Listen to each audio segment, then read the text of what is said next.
warahmatullahi wabarakatuh.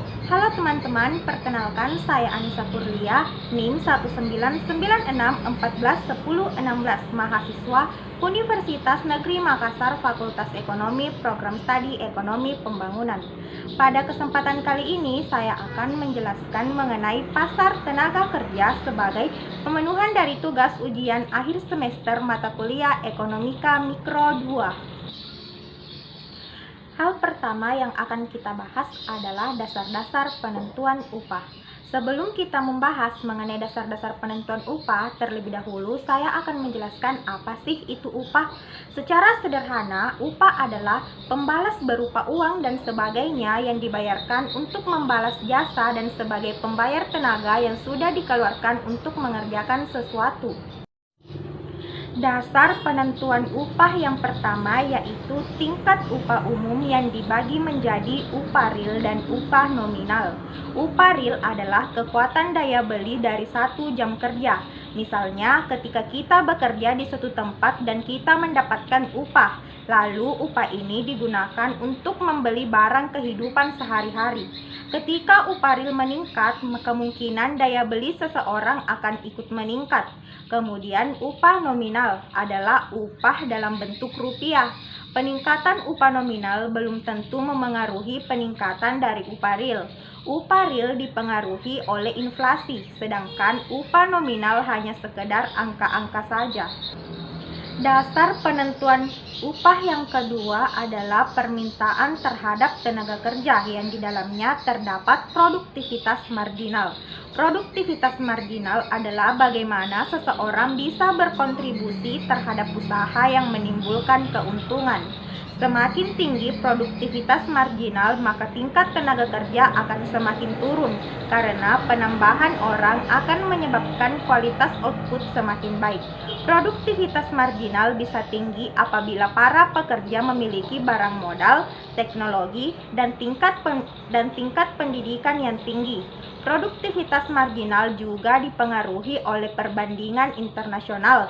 Misalnya di Amerika upah realnya tinggi dan penerapan tenaga kerjanya rendah. Sedangkan di Meksiko memiliki upah real yang rendah dan penerapan tenaga kerja yang tinggi. Akan tetapi upah di Amerika lebih tinggi dibandingkan di Meksiko. Hal ini dikarenakan tingkat pendidikan dan teknologi modern di dua negara ini sangat berbeda. Dasar penentu upah yang ketiga adalah penawaran terhadap tenaga kerja. Penawaran terhadap tenaga kerja membahas tentang penentu penawaran dan perbedaan upah.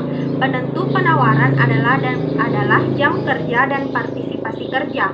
Pada saat upah naik, maka jumlah tenaga kerja dan jam kerja akan ikut naik.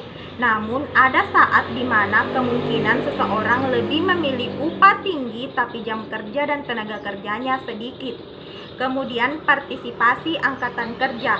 Jika partisipasi angkatan kerja tinggi, maka suplai angkatan kerja juga akan tinggi dan bisa menyebabkan turunnya upah.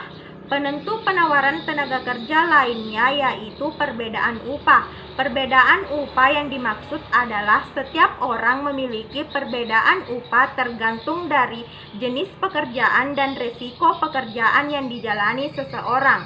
Semakin tinggi keterampilan seseorang dan semakin tinggi resiko pekerjaan seseorang, maka upahnya juga akan semakin tinggi. Kedua adalah mutu tenaga kerja. Apabila SDM-nya terdidik dan terampil, maka otomatis upahnya juga akan tinggi. Ketiga adalah sewa atas keunikan individu. Keunikan individu yang dimaksud adalah kelebihan seseorang yang tidak dimiliki oleh orang lain. Yang terakhir adalah segmentasi pasar, berupa upah tenaga kerja yang tinggi dipengaruhi oleh tingkat pendidikan dan jaringan yang biasanya dipengaruhi oleh hubungan kekerabatan.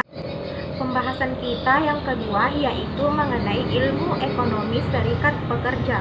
Yang pertama, saya akan menjelaskan mengenai sejarah dari serikat pekerja. Serikat pekerja dibentuk pada tahun 1881 di Amerika oleh Samuel Gompers. Samuel menganggap bahwa serikat pekerja bukan untuk melawan kelompok kapitalisme, tetapi untuk berkolaborasi. Samuel memperjuangkan pembagian keuntungan yang adil.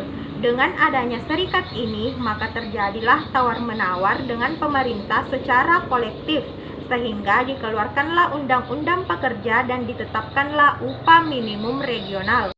Cara serikat buruh menaikkan upah yang dilakukan Samuel untuk menaikkan upah yaitu membentuk kelompok serikat buruh. Ia memperjuangkan semua tenaga kerja yang masuk ke dalam kelompok tersebut dengan cara memonopoli suplai tenaga kerja sehingga upah naik hanya untuk pekerja yang tergabung dalam serikatnya.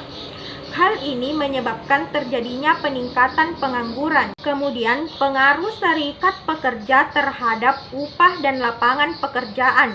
Pengaruhnya terhadap upah yaitu sekitar 10-15% dari pendapatan sebelumnya.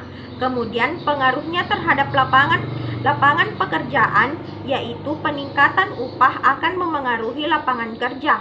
Upah naik maka pengangguran meningkat. Ketika upah naik maka orang yang keterampilan dan pendidikannya rendah akan tersisih. Pembahasan terakhir kita yaitu mengenai diskriminasi.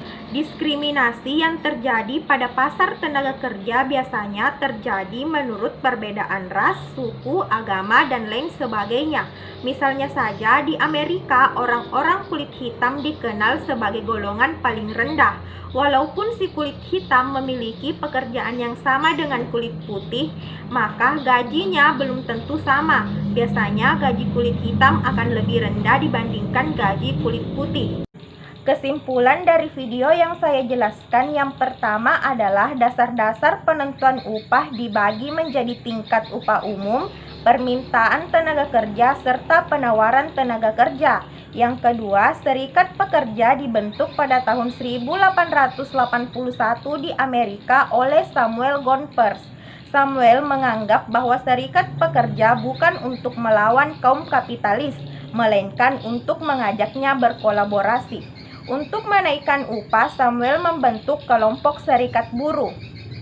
Ia memperjuangkan semua tenaga kerja yang masuk dalam kelompok serikat buruh itu dengan cara memonopoli suplai tenaga kerja sehingga upah naik hanya untuk pekerja yang bergabung di serikat pekerja.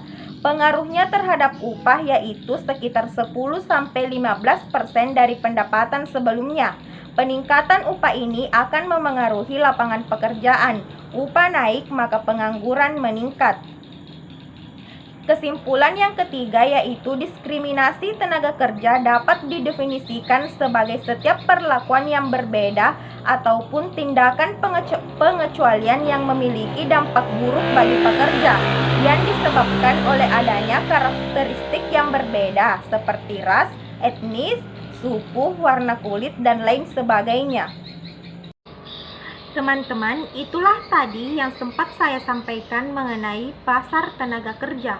Lebih dan kurangnya mohon dimaafkan. Wassalamualaikum warahmatullahi wabarakatuh.